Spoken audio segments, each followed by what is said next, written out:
दोस्तों, आप सभी का स्वागत है जीबीआर इन्फॉर्मेशन यूट्यूब चैनल में।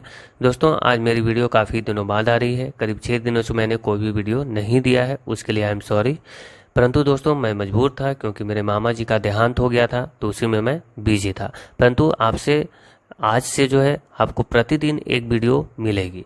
दोस्तों, आज मैं मैथ के कुछ महत्वपूर्ण प्रश्न लेकर आया हूं, जो कि हर एग्जाम के लिए महत्वपूर्ण है। और ये सारे जो प्रश्न हैं वो एसएससी के विभिन्न एग्जामों में पूछे गए हैं। जैसे एसएससी प्री में पूछा गया है 22-23 में, और एसएससी मेंस 2022-2023 का भी इसमें प्रश्न दिया हूं मैं।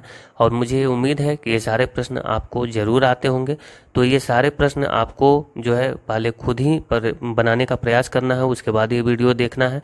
ठीक है, मैंने ये सारे प्रश्न जीबीआर इन्फॉर्मेशन टेलीग्राम चैनल पे दे दिया है। आपको कोशिश करनी है कि जितना कम समय में आप बना सको उतना कम समय में बनाओ। ठीक है, और ये मैं इसमें जो भी सॉल्यूशन बताऊंगा वो मैं बिल्कुल एग्जाम अप्रोच बताऊंगा। तो ठीक है, उसके बाद आप जब ये मेरे बनाए गए जो सॉल्यूशन है वो आप देखेंगे तो आप समझ पाएंगे कि कहाँ पे आपको और समय आप बचा सकते थे। तो ठीक है, तो चलिए आज का वीडियो मैं स्टार्ट करता हूँ। ये रहा आपके सामने पहला प्रश्न। एक डीलर अपने सामान को 20% के लाभ पर बेचता है, लेकिन 1 केजी के स्थान पर मात्र 800 ग्राम ही वजन करता है। उसका वास्तविक लाभ प्रतिशत ज्ञात कीजिए। दोस्तों, दुकानदार जो है वो दो तरीके से लाभ कमाता है। एक तो ज़्यादा मतलब पैसे लेकर के 100 का माल 120 में दिया, ठीक है, तो वैसे वो कमा सकता है। दूसरा कम वजन देकर, वो भी उसका प्रॉफिट है। तो हम इसको बहुत ही आसानी से बनाएंगे। ठीक है, बिल्कुल एग्जाम में अप्रोच हम इधर देखेंगे। हम आपको बस समझाने के लिए इतना लिख रहे हैं, ये आपको लिखना नहीं है। एक तरफ आप इन्वेस्टमेंट देखेंगे और एक तरफ आप रिटर्न देखेंगे। ठीक है, यहाँ पे अगर 20% का अगर लाभ पर बेचा है, यानी कि 100 रुपये का माल जो है उसने 120 रुपये में बेचा होगा। ये क्लियर है। उसके बाद क्या किया कि 1 केजी के स्थान पर 800 ग्राम ही दिया, यानी कि ये जो है उसका इन्वेस्टमेंट है। वो जो दे रहा है वो उसका 800 ग्राम इन्वेस्टमेंट है। उसके स्थान पर उसने 1000 जो ग्राम है उसका उसने रिटर्न प्राप्त किया। तो 800 ग्राम हम इन्वेस्टमेंट में लिखेंगे और 1000 ग्राम हम रिटर्न में प्राप्त लिखेंगे। और इसको क्या करेंगे, 10 से 10 यहाँ, 10 से 10 यहाँ, इसको क्या सॉल्यूशन कर देंगे। यानी कि देखिए 8 का सामान 12 रुपये में बेच रहा है, यानी कि इसको कितना प्रॉफिट हो रहा है, 50%। एग्जाम में बिल्कुल आपको ऐसे करना है, ये सारी बातें ये नहीं लिखनी है। ठीक है, आपको क्या करना है, यहाँ डायरेक्ट देखना है 8 का सामान इसने 12 रुपये में बेच दिया, यानी कि 50% का लाभ हुआ, कहानी खत्म। ठीक है, आप इसको बिल्कुल ही मतलब मुश्किल से मुश्किल 20 सेकंड लगेंगे आपको, क्योंकि क्वेश्चन भी पढ़ना होता है। 20 से 30 सेकंड में आप कर सकते हो। ठीक है, आगे बढ़ते हैं। 1000 मीटर की रैखिक दौड़ में ए बी को 50 मीटर या 5 सेकंड से हरा देता है। यानी कि देखिए बी जो है, बी को कितना 50 मीटर या 5 सेकंड से हराता है। यानी बी जो है 50 मीटर 5 सेकंड में जाता है। बी जो है 50 मीटर 5 सेकंड में जा सकता है। यानी बी का जो स्पीड है वो कितना है, 10 मीटर पर सेकंड। बी का स्पीड हमको पता है 10 मीटर पर सेकंड। ए और बी की चाल के बीच कितना अंतर है, ये आपसे पूछा है। अगर बी जो है 10 मीटर पर सेकंड इसका चाल है, हम सबसे पहले ऐसे देखेंगे। ठीक है, ए और इधर बी लिख लेते हैं पहले। ए अगर 1000 मीटर जाएगा तो उतना ही समय में जो है बी कितना दूरी जाएगा, 950 मीटर। क्यों? क्योंकि इसने 50 मीटर कम जाएगा ये। ठीक है, क्योंकि 50 मीटर से हरा देता है ए जो है बी को। अब हम यहाँ पे देखेंगे कि बी जो है 10 मीटर पर सेकंड अगर इसका चाल है तो बी को 1000 मीटर जाने में कितना समय लगेगा। 10 से इसको डिवाइड कर देते हैं, यानी कि 100 सेकंड का इसको समय लगेगा। कितना, 100 सेकंड। अभी हमको यहाँ पे ये देखना है कि इसने 5 सेकंड से जो है हार गया है बी, यानी कि ए को कितना लगा होगा, तो इसको ए को लगा होगा 95 सेकंड। ठीक है, ए को कितना लगा होगा, 95। अगर बी को 100 सेकंड लग रहा है तो ए को 95 सेकंड लगा होगा। हमको क्या देखना है, डिफरेंस देखना है। ए तो ए में से हम बी को माइनस कर लेंगे। ए का चाल क्या है, तो 1000 metre by 95 second minus B का चाल क्या है। बी का चाल तो हमको यहाँ ऑलरेडी पता है 10 मीटर पर सेकंड। अब देखिए कि यहाँ पे हम कैसे इसको सॉल्यूशन करेंगे। तो जो नीचे है इसको भी 95 बनाते हैं। इसके लिए क्या करेंगे, ऊपर 95 से मल्टीप्लाई करना होगा। ठीक है, तो 950 आ जाएगा। ये सारी बात लिखना नहीं है आपको, ये डायरेक्ट आपको वहाँ पे माइंड में आना चाहिए। 1000 में से 950 डायरेक्ट आप घटा दिए और डायरेक्ट लिखिए 50 और नीचे आएगा 95। इसको काटिएगा तो आएगा कितना, 10 × 50 और 19 × 95, 10/19 मीटर पर सेकंड। ये जो है इसका आंसर है।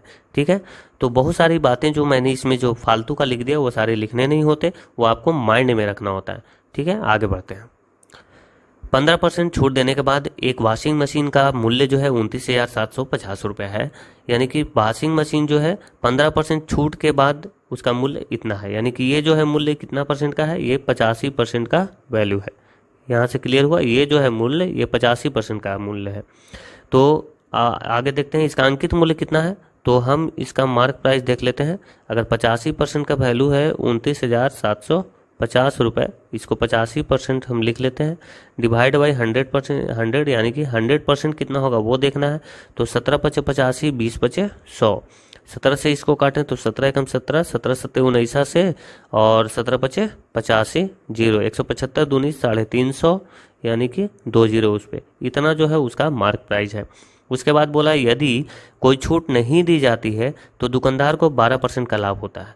मान के चलिए कि वो मार्क प्राइस पे ही अगर बेच दे तो उसको जो है कितना 12% का लाभ हो रहा है। यानी कि ये जो है 112% है। Is it clear? क्लियर होगा। तो हम इसको कॉस्ट प्राइस निकालेंगे तो 100% का वैल्यू निकाल लेते हैं कॉस्ट प्राइस। तो 35,000 बटा 112 गुने 100, ये कॉस्ट प्राइस आ जाएगा।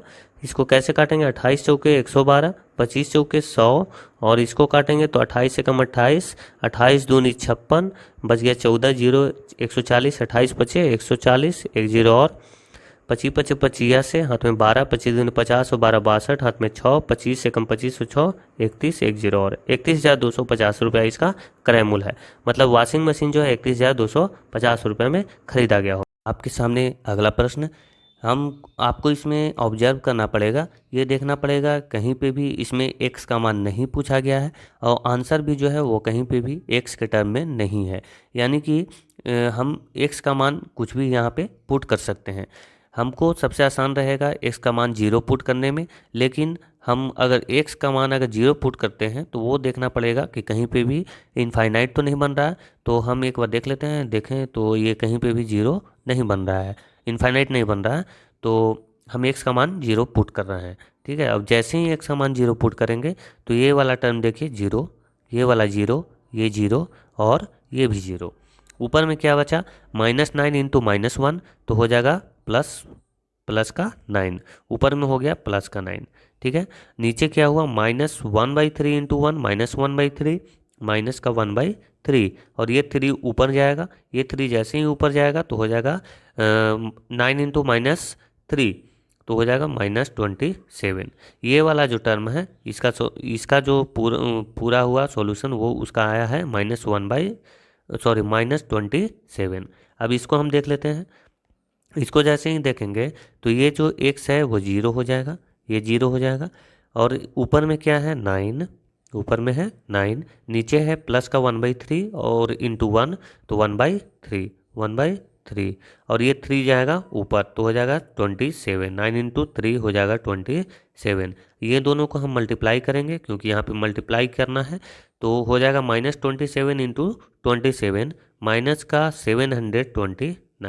ये रहा आपका आंसर। इतना लिखना नहीं है, आप यहाँ पे डायरेक्टली आप यहाँ पे लिख सकते थे -9 इंटू 1, यहाँ पे हो जाता 9, -9 इंटू -1 9 ऊपर में रहता, और ये 3 ऊपर जाता तो हो जाता -27। यहाँ पे भी आप देखते तो 9 इंटू 3 27, और 27 इंटू 27 हो जाता 729। एक जगह माइनस था तो माइनस का साइन रहता। ठीक है, ये रहा सॉल्यूशन। आगे बढ़ते हैं। अगला प्रश्न ये है, दो मित्र हैं ए और बी, उन्होंने क्रमशः 1.5 लाख रुपये और 2.5 लाख रुपये का निवेश करके एक व्यवसाय शुरू किया है, 1.5 लाख और 2.5 लाख का। वे अपनी आय को अपने निवेश के समान अनुपात में वितरित करने के लिए सहमत हुए।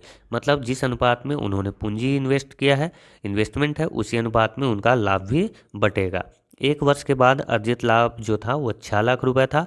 उनमें से प्रत्येक ने अपने संबंधित लाभ में 50,000 जोड़कर एक अलग परियोजना में निवेश कर दिया, है ना। जो 6 लाख रुपए लाभ हुआ उसके बाद उन्होंने क्या किया, अपना लाभ बांटा, और उसके बाद 50,000 रुपये दोनों इन्वेस्ट और किए और एक अलग परियोजना में इन्वेस्ट कर दिया। यदि इस परियोजना से 4,20,000 रुपये आय हुई तो अर्जित लाभ में ए का हिस्सा कितना है। ए का हिस्सा आपसे पूछा गया है। हम यहाँ पे देख पा रहे हैं कि ये जो है ये 50,000 से कट रहा है, ये भी 50,000 से, और ये भी 50,000 से हम इसको छोटा कर सकते हैं, इसको भी छोटा कर सकते हैं, है ना। तो तो इसको छोटा कर लेते हैं। अगर 50 1.5 लाख को अगर 50,000 से काटें तो 3 यूनिट इसका वैल्यू आ जाएगा, ये 5 यूनिट, और ये जो है 12 यूनिट, और ये जो है 1 यूनिट पर। ठीक है, तो इसको पहले हम देख लेते हैं। इनका इन्वेस्टमेंट हम देखेंगे तो ए का इन्वेस्टमेंट अनुपात बी का इन्वेस्टमेंट, ये सारी बातें लिखनी नहीं है आपको, आप एग्जाम में जो है डायरेक्टली कर सकते हो। तो 3:5 इन्वेस्टमेंट है, और उनका जो लाभ है वो 12 यूनिट है। अब 12 यूनिट है तो 3:5 में उनको 12 यूनिट जो लाभ हुआ है वो 3:5 में जो लाभ है वो वितरित होगा। तो कितना होगा, ये हो जाएगा 5 3 8 12 होता है, तो 1.5 से मल्टीप्लाई कर देंगे 1.5 से, तो हो जाएगा 4.5 यूनिट इसको मिलेगा ए को, और बी को मिलेगा 5 7.5, यानी 7.5 यानी 7.5 इसको बी को मिलेगा। अब क्या किया ये इन्होंने कि ये जो लाभ हुआ, ये लाभ में इन्होंने और ऐड किया कितना, 1 यूनिट, और 50,000 का मतलब हम 1 यूनिट लेके चल रहे हैं, तो 1 यूनिट इन्होंने और पूंजी इन्वेस्ट किया, और बी ने भी 1 यूनिट और इन्वेस्ट किया। अब इनका जो नया लाभ जो मिलेगा वो मिलेगा, मैं इस साइड लिख रहा हूँ 5.5 अनुपात कितना 8.5 के अनुपात में मिलेगा, हमको पूछा गया है। और जो नया लाभ है वो है 4,20,000 रुपये। ए का हिस्सा हमसे पूछा है तो 5.5 यानी 11 से कटने वाला आना चाहिए। 11 से कटने वाला कौन है, ऑप्शन आप चेक कर सकते हैं, 7 1 8 9, ये तो डिफरेंस नहीं है तो ये नहीं होगा। ये 5 2 7 3, ये भी नहीं होगा। 5 और 1 6, 6 जीरो आ रहा है डिफरेंस, तो ये आंसर हो सकता है। 4 और 1 5 और 8, ये भी नहीं होगा, इसका डिफरेंस जीरो नहीं है, तो सी आंसर है। आप इसको ऐसे भी बना सकते हो, मैं यहाँ पे पहले कलर चेंज कर लूँ, तो 5.5 है ए का हिस्सा, टोटल हिस्सा कितना है 8 5 13 1 14, 14, ये दोनों टोटल कितना है 14, और टोटल जो लाभ है वो 4,20,000 है। ठीक है, 4,20,000, 14 तिया 42, देखिए 55 तिया 165 होता है, ये आंसर आप लगा सकते हैं। ठीक है दोस्तों, बढ़ते हैं अगले प्रश्न की ओर। निम्नलिखित में से के किस मान के से समीकरण निकाय जो है 17x plus K Y plus 102 is equal to 0 and 23x plus 229y plus 138 is equal to 0 के असंख्य हल प्राप्त होंगे। असंख्य हल हमें प्राप्त करना है, यानी इनफाइनाइट सॉल्यूशन तब होता है दोस्तों जब लाइंस जो हैं एक दूसरे को क्या करते हैं, ओवरलैप कर जाते हैं, है ना। तो उस स्थिति में मेरा फार्मूला क्या है, a1/a2 is equal to b1/b2 is equal to c1/c2। तो हम इसको हम सॉल्व करते हैं। a1 क्या है, a1 देखिए यहाँ पे 17 है, और b1 क्या है, b1 है 23। a1/a2 है, a1/a2, ये a2 है, a1/a2, तो a1 का वैल्यू हो गया 17, a2 का वैल्यू हो गया 23 is equal to b1/b2। b1 यहाँ देखिए y का कोफिशिएंट है क्या k, और b2 क्या है, b2 है 229, 299, 23 से कटेगा क्या नीचे, 23 3 69, हाँ कट जाएगा, 23 से कम 23 और 23 3 69। 17 को 13 से मल्टीप्लाई करेंगे, 13 से 91 9, और 13 कम 13 और 9 22, 221 इसका राइट आंसर होगा। ठीक है दोस्तों, आगे बढ़ते हैं। 10,000 रुपये पर 20% वार्षिक दर से चक्रवृद्धि ब्याज जो है 4,641 है। अगर चक्रवृद्धि ब्याज जो है वो अर्धवार्षिक रूप से की गई हो तो मूलधन कितने वर्षों के लिए निवेश किया गया है। आपको पता है कि अगर अर्धवार्षिक रूप से कोई भी चक्रवृद्धि ब्याज संयोजित होता है तो दर जो है वो आधा हो जाता है, आधा हो जाता है। ठीक है, और जो समय है वो दुगना हो जाता है। समय कितना होता है, दुगना।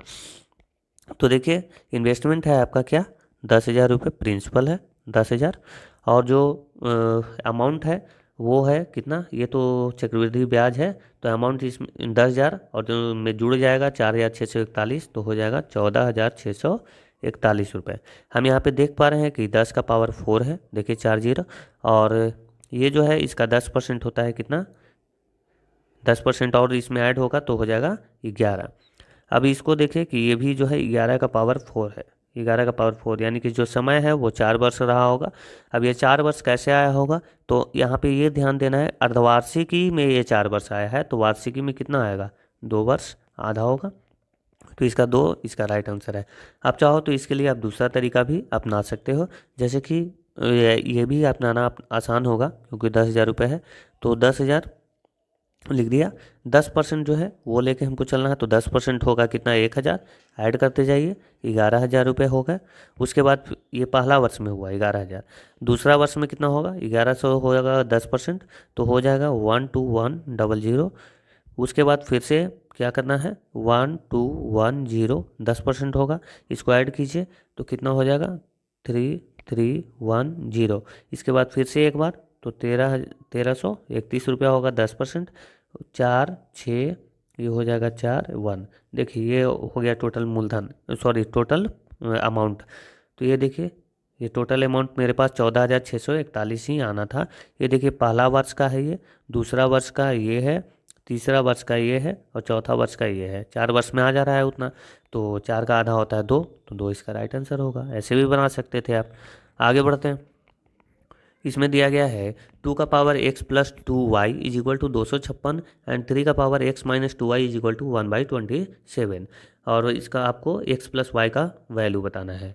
तो हम देखेंगे कि ये जो है ये 2 का पावर 8 है, ठीक है, 2 का पावर 8 है। और ये जो है 1/3 का क्यूब है, 1/3 का क्यूब है, ठीक है। ये मैं बता रहा हूँ, ये सारी बातें आपको एग्जाम में लिखनी नहीं होती, सिर्फ ऑब्जर्वेशन करना होता है। ये 2 से 2 कैंसिल हो जाएगा, ठीक है। ये जो है 3 से 3 कैंसिल हो जाएगा, 3 से 3 कैंसिल हो जाएगा। वो जो 1/3 है वो ऊपर जाएगा तो माइनस में हो जाएगा, ठीक है। इतना ऑब्जर्वेशन आपको पता होगा। अब हम डायरेक्ट आते हैं, तो ये जो 2 है ये तो कैंसिल हो गया है, तो हम सिर्फ पावर लिख रहे हैं। x plus 2y is equal to 256 का पावर कितना था, 8, ये हो गया।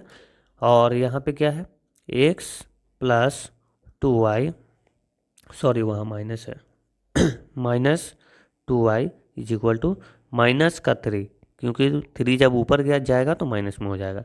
ये देखिए कैंसिल हो जाएगा, बचेगा क्या, 2x is equal to 5, 2x is equal to 5। X का वैल्यू यहाँ से हम ढूंढ पा रहे हैं 5/2, एक्स का वैल्यू निकल चुका है 5/2। अब देखिए कि हम किसी भी मान में y का वैल्यू, x का वैल्यू पुट करके y का वैल्यू निकाल सकते हैं। जैसे x plus 2y is equal to 8 है, तो x का वैल्यू हम रख देते हैं x के स्थान पर। x का वैल्यू है 5/2 plus 2y is equal to 8। अब यहाँ देखिए 2y इज इक्वल टू 8, इधर आएगा तो माइनस में हो जाएगा 5/2, तो कितना हो जाएगा, 8 दूनी 16 माइनस 5, 11/2, 11/2। और ये एक जो 2 है ये वाला, ये जाएगा नीचे, तो हो जाएगा 11/4, 11/4 जो है वो y का वैल्यू है। ये आपसे पूछा गया है x प्लस वाई, तो आप निकाल दीजिए। x 5/2 है और y जो है 11/4 है, तो कितना हो जाएगा, ये भी 4 बना लेते हैं, तो हो गया 10 और 11 21/4 आपका राइट आंसर है। ठीक है दोस्तों, आपको शॉर्टकट के तरीका में ज़्यादा नहीं फंसना है, ठीक है। जो बेसिक चीज़ें हैं वो आपको करनी होती है। वैसे मेंस में आपको जो है एग्ज़ाम भरपूर टाइम भरपूर मिलता है, टाइम के लिए आपको टेंशन नहीं लेना है, ठीक है। आगे बढ़ते हैं और अगला प्रश्न देखते हैं। 5 सेंटीमीटर भुजा वाले एक घन को 125 घनों का प्रयोग करके बनाया गया है, जिसमें से प्रत्येक की भुजा 1 सेंटीमीटर है। मतलब जो बड़ी वाली घन है उसका जो भुजा है वो 5 सेंटीमीटर है, और उसमें छोटे छोटे 125 घन का प्रयोग किया गया है बड़ा वाला बनाने के लिए, ठीक है। और जो छोटा वाला घन है उसकी प्रत्येक भुजा 1 सेंटीमीटर है। घन के प्रत्येक फलकों के बीच से एक घन हटा दिया जाता है। मतलब घन का जो फलक होता है, हर घन में कितने साइड्स होते हैं, 6 साइड्स होते हैं, और हर साइड से बीच वाला जो छोटा घन है वो निकाला। देखिए मैं ऐसे आपको समझाता हूँ, ठीक है। ये रहा घन, मैं समझाने के लिए आपको बता रहा हूँ, ठीक है। मैं घन बना लूँ, ये घन है, इसमें कितना है, ये देखिए 125 घन है, तो हर साइड कितना, ये देखिए, ठीक है, ऐसा घन है। अब यहाँ से जो है हर साइड में वैसे ही है, तो एक साइड जो है यहाँ से बीच वाला मान के चलिए, ये वाला छोटा वाला घन निकाला गया। अब छोटा वाला घन निकाला जाएगा तो सामने वाला जो फेस है वो तो वैसे ही रहेगा, बाकी का जो 4 दीवार है, ऐसे ऐसे, अब ऐसे, एक मिनट, जो 4 दीवार होगा, इधर का, इधर का, इधर का और इधर का, ये तो इसका जो 4 दीवार है वो क्या होगा, वो बढ़ जाएगा। वो जो फेसेज हैं वो क्या होंगे, सतह बढ़ जाएंगे। अब जैसे ही वो बढ़ेंगे तो कितना बढ़ेगा, टोटल जो बड़ा वाला घन है उसमें 6 साइड्स होते हैं। अब 6 साइड से जो है 4 साइड बढ़ेंगे तो 6 × 4 कितना होगा, 24। 6 × 4 24 साइड्स बढ़ जाएंगे। और हर साइड की भुजा जो है 1 सेंटीमीटर है, तो 24 × 1 कितना, 24 सेंटीमीटर स्क्वायर इसका जो सरफेस पृष्ठ क्षेत्रफल है वो बढ़ जाएगा, है ना। अब 24 सेंटीमीटर स्क्वायर बढ़ जाएगा, बड़ा वाला घन का जितना भी पृष्ठ क्षेत्रफल होगा उससे 24 सेंटीमीटर स्क्वायर उसका जो पृष्ठ क्षेत्रफल है वो बढ़ जाएगा, क्योंकि घन निकालने से उसका जो 4 दीवार है वो बढ़ जाएगा, है ना। 4 दीवार जो है वो बढ़ जाएगा, तो इसलिए ये बढ़ रहा है। बड़ा वाला घन का पृष्ठ क्षेत्रफल कितना होगा, घन का पृष्ठ क्षेत्रफल होता है 6 × भुजा स्क्वायर। तो भुजा जो है 5 सेंटीमीटर है, तो 6 × भुजा स्क्वायर 5 का स्क्वायर कितना होगा, 25। 25 छक्का 150। 150 सेंटीमीटर स्क्वायर जो है बड़ा वाला घन का पृष्ठ क्षेत्रफल है। 24 और बढ़ाना है, यानी 150 + 24 174 सेंटीमीटर स्क्वायर इसका पृष्ठ क्षेत्रफल होगा। ठीक है, आगे बढ़ते हैं। क्या है, शंकु की तिर्यक ऊंचाई 20 सेंटीमीटर है। यदि इसके आधार का क्षेत्रफल 616 सेंटीमीटर स्क्वायर है तो शंकु का वक्र पृष्ठ क्षेत्रफल निकालना है आपको। अब देखिए यहाँ पे एक शंकु है, ये जो है शंकु का तिरछी ऊंचाई दिया हुआ है, यानी कि एल दिया हुआ है। एल दिया हुआ है कितना, 20 सेंटीमीटर। 20 सेंटीमीटर एल है। इसका जो है शंकु का आधार का क्षेत्रफल दिया हुआ है 616 सेंटीमीटर स्क्वायर। ठीक है, अब इसका जो शंकु का आधार होता है वो एक वृत्त के जैसा होता है, तो वृत्त का क्षेत्रफल क्या होता है, pi r square. Pi r square का वैल्यू दिया हुआ है 616। ठीक है, तो यहाँ से हम निकाल लेंगे आर स्क्वायर। आर स्क्वायर का वैल्यू कितना आ जाएगा, 616। पाई का मान होता है 22/7, इधर आएगा तो पलटेगा 7/22 हो जाएगा। अब इसको 22 दूनी 44, बच गया कितना, 17 6 176, 22 8 176, 28 × 7, 7 चौक 28 होता है। इसका वैल्यू कितना होता है, 7 × 4। 28 को हम क्या लिख सकते हैं, 7 × 4। और 4 जो है वो 2 का स्क्वायर होता है, 2 का स्क्वायर होता है, और 7 2 है। तो आर का वैल्यू जो है, सबसे पहले मैं ऐसे बता दूं आपको, रूट में आएगा इधर, क्योंकि इधर स्क्वायर है। तो 28 × 7, 28 को क्या लिख सकते हैं, 7 × 2 × 2, और एक 7 और है, तो एक 7 और एक 2 बाहर आएंगे तो हो जाएगा आर का वैल्यू कितना, 14। आर का वैल्यू कितना होगा, 14। ठीक है, अब आपको क्या निकालना है, शंकु का वक्र पृष्ठ क्षेत्रफल। तो पाई आर एल का वैल्यू आपको निकालना है। अब जैसे ही पाई आर एल का वैल्यू निकालना है तो पाई का मान होता है कितना, 22/7, और आर का मान आपको आ गया है 14, और एल का मान दिया हुआ है 20। 7 दूनी 14, 2 दूनी 4, और 22 चौक 88, ये रहा आपका आंसर। ठीक है दोस्तों, आप इसको बहुत ही आसानी से कर सकते थे, मैंने ये बस समझाने के लिए इतना मैं लिख रहा हूँ। ठीक है, आप इसको और भी कम समय में बना सकते हैं। एक समबाहु त्रिभुज की ऊंचाई है 7√3 सेंटीमीटर। इस समबाहु त्रिभुज का क्षेत्रफल निकालना है आपको। सबसे पहले हम देखेंगे समबाहु त्रिभुज का क्षेत्रफल निकालने के लिए क्या हमको निकालना होगा, भुजा, है ना, साइड निकालने होंगे, क्योंकि समबाहु त्रिभुज का क्षेत्रफल होता है √3/4 गुने भुजा स्क्वायर। मैं यहाँ पे लिख दे रहा हूँ, √3/4 गुने ए स्क्वायर होता है। ठीक है, और इसका ऊंचाई दिया हुआ है, तो सबसे पहले तो हमको ए निकालना होगा, मतलब साइड निकालना होगा। ए कैसे निकालते हैं, तो ए बराबर होता है, 1 मिनट दोस्तों, ए बराबर होता है 2/√3, 2/√3 इंटू एच। अब एच कैसे दिया हुआ है मेरे पास, 2/√3 इंटू एच दिया हुआ 7√3। √3 से √3 कैंसिल, 7 दूनी 14, यानी कि जो साइड है वो 14 आ गया है। तो यहाँ पे हम पुट कर देते हैं √3/4 इंटू 14 इंटू 14। अब देखिए 4 है तो 2 से इसको काट रहे हैं, 2 दूनी 4 होता है, तो ये भी 7, ये भी 7, 7 49√3 इसका राइट आंसर है, 49√3। ठीक है दोस्तों, समझ में आया होगा आपको। अब हम बढ़ते हैं अगले प्रश्न की ओर। ये रहा अगला प्रश्न। राम और मोहन एक परीक्षा में उपस्थित हुए। राम के चयन होने की प्रायिकता जो है 1/3 है और मोहन के चयन होने की प्रायिकता 1/5 है। उनमें से किसी के भी चयन ना होने की प्रायिकता ज्ञात करना है आपको। तो हम देखते हैं पहले राम के चयन ना होने की प्रायिकता कितना है। चयन होने की प्रायिकता अगर 1/3 है, मतलब 3 बार में 1 बार चयन होता है, तो 2 बार चयन नहीं होगा, यानी कि 2/3 जो है चयन नहीं होने की प्रायिकता है। और मोहन के चयन ना होने की प्रायिकता कितना है, 4/5 होगा, क्योंकि 1/5 इसका चयन होने की प्रायिकता है, तो 4/5। इसको हम सॉल्व करेंगे तो 8/15, 8/15 इस दोनों के चयन ना होने की प्रायिकता होगी। ठीक है, अगला प्रश्न देखते हैं। दो उम्मीदवारों के बीच हुए चुनाव में 64% मतदाताओं ने मत डाले, जिनमें से 4% मत अवैध घोषित कर दिए गए। एक उम्मीदवार को 12,288 वोट मिले, जो कुल वैध मतों का 64% था। उस चुनाव में नामांकित मतों की कुल संख्या ज्ञात करना है। कुल वोट्स कितने थे जो नामांकित थे?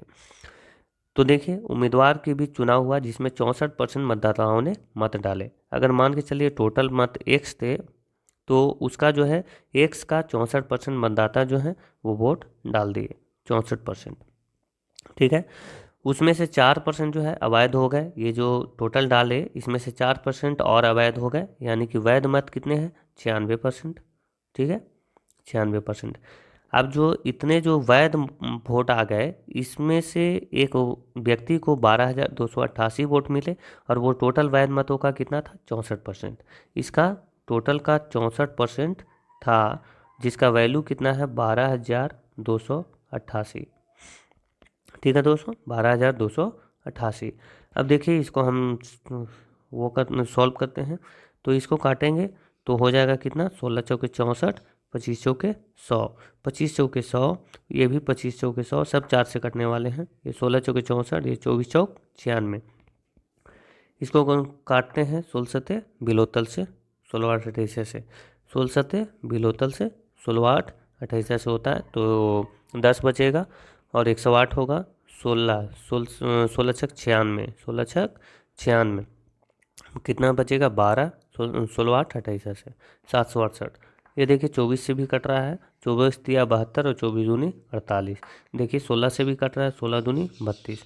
अब ये देखिए 25 × 2 हम कर लेते हैं तो 50, और ये 25 25 से 625, यानी कि 50 × 625 करना है, तो 625 × 50, ये 50 है। 55 25 2, 5 10 2 12 1, 6 25 30 और 1 31 1 0 और, यानी कि 31,250 जो है वो टोटल मत थे। ठीक है, बढ़ते हैं दोस्तों अगले प्रश्न की ओर।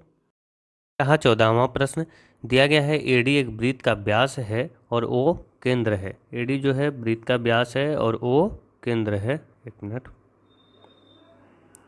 एडी जो है वृत्त का व्यास है, ओ केंद्र है।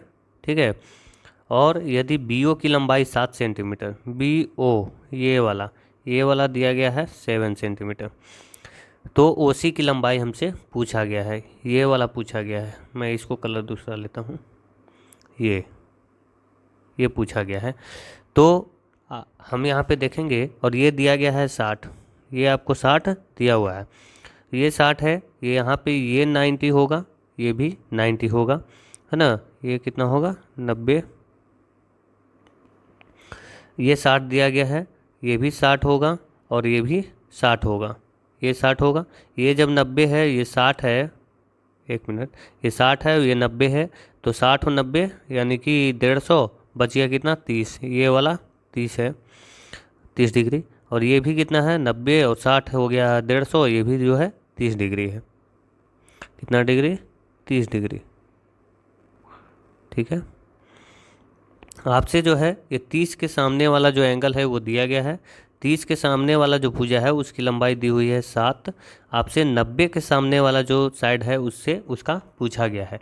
तो आप ये जानते होंगे कि 30 डिग्री, मैं कलर चेंज करूँगा, 30 डिग्री, 60 डिग्री और 90 डिग्री, इसका रेशियो आपको पता होगा 1, ये होता है √3 और ये होता है 2। अगर 30 के सामने वाला 1 है तो 90 के सामने वाला 2 होगा। अगर 30 के सामने वाला यहाँ देखिए कि 7 दिया हुआ है, 30 के सामने वाला 7 दिया हुआ है, तो 90 के सामने वाला उसका दुगना 14 होगा। तो इसका राइट आंसर 14 है। ठीक है दोस्तों, आगे बढ़ते हैं। एक नमूना आंकड़े का माध्य 60 है और माध्यिका 48 है। इस बंटन का बहुलक ज्ञात करना है ना। Mean of a sample data is 60 and median is 48। Find the mode 2 बार लिखा गया है, मोड ऑफ दिस डिस्ट्रीब्यूशन। ठीक है, तो हमको ये पता है कि इस हम एक फार्मूला होता है 3 इंटू मीडियन, मैं लिख देता हूँ 3, मैं लिख क्यों नहीं पा रहा यार, 3 into median is equal to क्या होता है, मोड प्लस 2 इंटू मीन। इससे हम कुछ भी निकाल सकते हैं। तो यहाँ पे देखिए 3 इंटू मीडियन कितना है 48, माध्यिका 48 है, 48 इज इक्वल टू मोड कितना दिया हुआ है, तो मोड ही तो हमें निकालना है, मोड निकालना है ना, हाँ मोड निकालना है, मोड प्लस 2 इंटू मीन कितना दिया हुआ है 60, माध्य 60 दिया हुआ है। तो 48 8 के 24 की 4 हाथ में 2 चौथी 12 2 14, 60 दूनी 120 इधर आएगा तो हो जाएगा माइनस में, और ये हो जाएगा आपका मोड निकल जाएगा। तो कितना आएगा मोड आ जाएगा 24 इसका राइट आंसर है। ठीक है दोस्तों, आगे बढ़ते हैं। एक कार्य के एक कार्य के 1/4 भाग को 9 दिन में कर सकता है ना। बी इस कार्य के 2/3 भाग को 28 दिन में कर सकता है। दोनों साथ मिलकर कार्य करते हुए ए तथा बी कार्य को कितने दिनों में पूरा कर सकते हैं।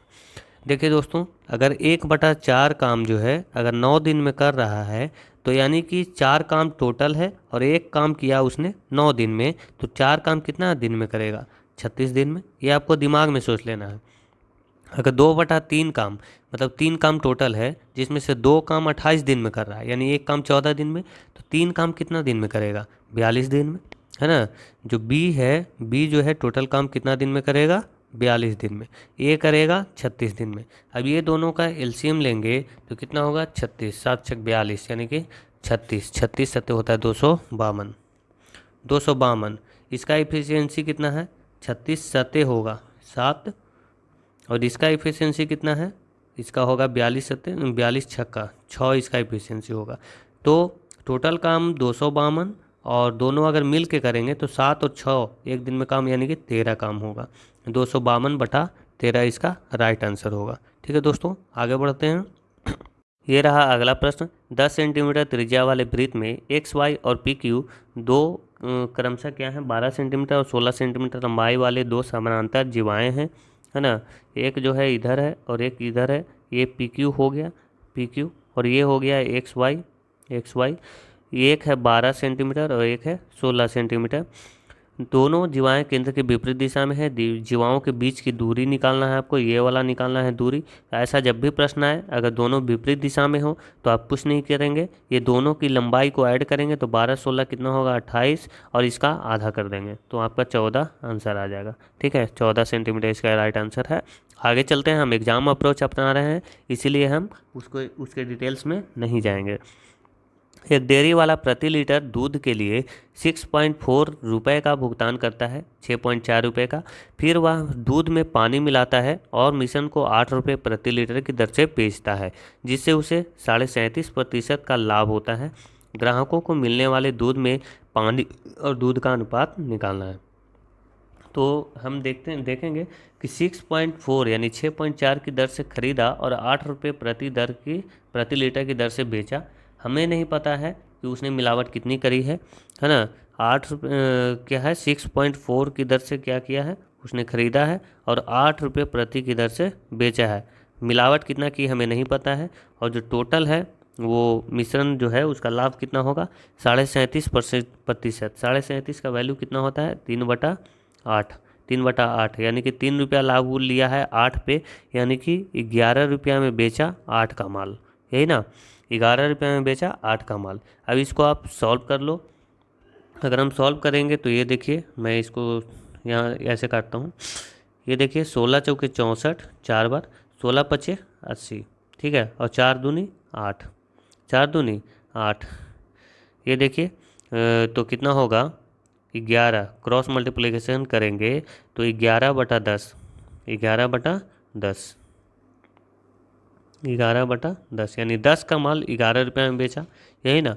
तो कितना लाभ होगा 10 का माल 11 रुपये में बेचा, यानी कि 1 का लाभ हो रहा है कितना पे 10 पे, यानी कि 1:10। पानी का जो मिश्रण मिलावट किया है उसने 1 लीटर मिलाया है 10 में। ठीक है, तो ये रहा आपका राइट आंसर। ठीक है दोस्तों, आगे बढ़ते हैं। एक मेडिकल स्टोर के मालिक ने एक कंपनी से 18,000 रुपये की दवाएं खरीदी। वह दवा का 2/5 भाग 35% की हानि पर बेचता है। उसे शेष दवाएं किस लाभ पर बेचनी चाहिए ताकि उसे ना तो कोई लाभ हो और ना ही हानि हो। तो देखिए, आपको ये भी क्वेश्चन बहुत ही इजी है। 2/5 भाग यानी 5 वस्तु में से 2 वस्तु को 35% लाभ पर बेचा है। टोटल कितना है? 2/5 भाग यानी कि टोटल जो है 2 वस्तु को कितना 35% लाभ पर बेचा, यानी 35% लाभ पर बेचा, तो टोटल लाभ कितना हुआ? 70%। 70%। टोटल 5 वस्तु था मेरे पास, 2 वस्तु को 35% लाभ पर बेचा और 3 वस्तु को कितना में बेचा जाना चाहिए ताकि उसे क्या कोई लाभ या हानि ना हो। तो यानी 70% उसको यहाँ पे क्या करना होगा? हानि करना होगा, है ना। 70% उसे क्या करना होगा? शेष दवाएं किस लाभ पर बेचनी चाहिए ताकि उसे कोई लाभ या हानि नहीं हो। तो 70% उसे प्रॉफिट चाहिए, क्योंकि यहाँ पे 70% का उसने क्या किया है? हानि कर दिया है। तो 70/3, 70/3। 3 वस्तु को क्या करेंगे? तीनों वस्तु को जो 70% हमको जो हानि हुआ, हम 3 वस्तु पे बराबर बराबर उसको क्या करेंगे? बांट देंगे। तो 70/3 कितना हो जाएगा? 20, 30, 60 यानी कि 23। 23/1/3%। 23×3 = 69 होता है। तो 23/1/3% जो है उसको प्रॉफिट लेना होगा प्रत्येक वस्तु पे। ठीक है, आगे चलते हैं। एक ट्रेन बिना रुके एक निश्चित दूरी को 75 किलोमीटर पर आवर की औसत चाल से तय करती है, और जब वह रुकती है तो समान दूरी को 65 किलोमीटर पर आवर औसत चाल से तय करती है। वह ट्रेन प्रति घंटा कितना मिनट रुकती है? आपको ध्यान देना है कि 10 किलोमीटर रुकती है, 10 किलोमीटर रुक रही है, क्योंकि यहाँ 75 किलोमीटर जा रही है, और जब रुकती है तो 65 किलोमीटर पर आवर इसके औसत चाल हो जाता है। यानी 10 किलोमीटर रुकती है हर 75 किलोमीटर में, है ना। 10 किलोमीटर रुकती है हर 75 किलोमीटर में, यानी कि हर 75 किलोमीटर में 2/15 टाइम के लिए रुकेगी। इसको काटेंगे तो 2/15 आ जाएगा, 2/15 टाइम के लिए रुकेगी। अब 2/15 टाइम है, यहाँ पे मिनट में दिया हुआ है ना। तो इसको क्या करेंगे? 60 से मल्टीप्लाई करेंगे। अब हम यहाँ देखेंगे 15 चौके 60, यानी कि 1 घंटा में टोटल जो है 8 मिनट के लिए रुकी होगी। कितना? 8 मिनट के लिए। चलिए ठीक है, आगे बढ़ते हैं। एक समबाहु त्रिभुज की एक भुजा 21 सेंटीमीटर है। समबाहु त्रिभुज की परिवृत्त की क्षेत्रफल लगभग कितना होगा? दोस्तों, ये परिवृत्त से आपको प्रश्न पूछे ही जाते हैं। जैसे कि देखिए, ऐसे बनता है। ये रहा आपके सामने एक समबाहु त्रिभुज, और इसकी भुजा दी हुई है हर 21। समबाहु त्रिभुज का प्रत्येक भुजा बराबर होता है, तो 21 की सब भुजाएं हैं इसकी। अभी एक ऐसे वृत्त है, परिवृत्त, है ना। परिवृत्त का जो ये जो है ये त्रिज्या होगा, ये वाला त्रिज्या होगा। तो परिवृत्त की क्षेत्रफल हमको निकालना है। तो हम कैसे निकालते हैं? समबाहु त्रिभुज की परित्रिज्या जो होती है वो a/√3 होती है। मतलब जो भुजा है उसका √3 होगा, यानी कि 21/√3 जो है उसका क्या होगा? त्रिज्या होगा, है ना। परित्रिज्या हो जाएगा 21/√3। अब हमको वृत्त का क्षेत्रफल निकालना है, तो वृत्त का क्षेत्रफल बराबर होता है πr²। तो पाई का वैल्यू होगा 22/7, और r² यानी कि 21/√3 इंटू 21/√3। अब देखिए कैसे होगा। तो √3 इंटू √3 तो 3 हो गया, और 3 इंटू 7 कितना होगा? 21 हो जाएगा। 3 इंटू 7 कितना? 21, और 21 से 21 पूरा कट गया, यानी कि पूरा जो है 21 से कट गया। अब 21 में हमको 22 से मल्टीप्लाई करना है, तो 21 दूनी 42 और 21 दूनी 42, यानी कि हो जाएगा 462। कितना? 462 है कहीं ऑप्शन में? हाँ, ये 462 सेंटीमीटर स्क्वायर इसका राइट आंसर होगा। अगला प्रश्न देखते हैं। किसी टावर के शीर्ष से 10 मीटर ऊंची इमारत के शीर्ष का अवनमन कोण 60 डिग्री है। यदि टावर और इमारत के बीच की दूरी 50√3 है तो उस टावर की ऊंचाई ज्ञात करना है। देखिए, ये एक 10 सेंटीमीटर ऊंची इमारत मैं बनाता हूँ यहाँ पे। ये 10 सेंटीमीटर ऊंची इमारत है, ठीक है। इससे एक विपरीत साइड में क्या है? एक टावर है। ये रहा टावर। ये टावर की ऊंचाई मुझे नहीं पता। ये देखिए, ये अवनमन कोण बनाता है 60 डिग्री का, यानी कि ये जो है 60 है, ये 60 है ना। तो एक मिनट, ये 60 है तो ये कितना होगा, 30 होगा, 30 डिग्री। ठीक है, और ये जो दिया हुआ है बीच की दूरी, ये 50√3 है। अभी मैंने एक वहाँ पे लिखा था अनुपात कि 30 और 60 और 90 का अनुपात जो है वो 1/√3/2 होता है। ठीक है, तो 30 के सामने अगर भुजा दिया हुआ है 50√3, तो ये 60 होगा, ये तो 60 होगा। तो 60 के सामने वाली भुजा का जो अनुपात है √3 से हमको मल्टीप्लाई करना होगा। तो 50√3 इंटू √3 कितना हो जाएगा, 150। यानी कि यहाँ से यहाँ तक का जो दूरी है वो कितना है, 150। और 150, एक मिनट, 150, और ये वाला यहाँ से यहाँ तक की दूरी हमको पता है 10। तो ये टोटल कितना हो जाएगा, टोटल 160। टोटल जो टावर का जो ऊंचाई है वो 160 मीटर है। तो आज के लिए इतना ही दोस्तों। हम उम्मीद करते हैं आपको ये सेशन ज़रूर पसंद आया होगा। अगर पसंद आया होगा तो आप इसको एक बार लाइक ज़रूर कर दीजिएगा और शेयर भी कर दीजिएगा। आपको इसी तरह की वीडियो आपको प्रतिदिन अब मिलेगी। ठीक है, मैं जीके का भी वीडियो लाऊंगा, मास्टर वीडियो। ठीक है, तो आज के लिए इतना ही। थैंक यू सो मच इतना देर बने रहने के लिए। धन्यवाद। जय हिंद दोस्तों।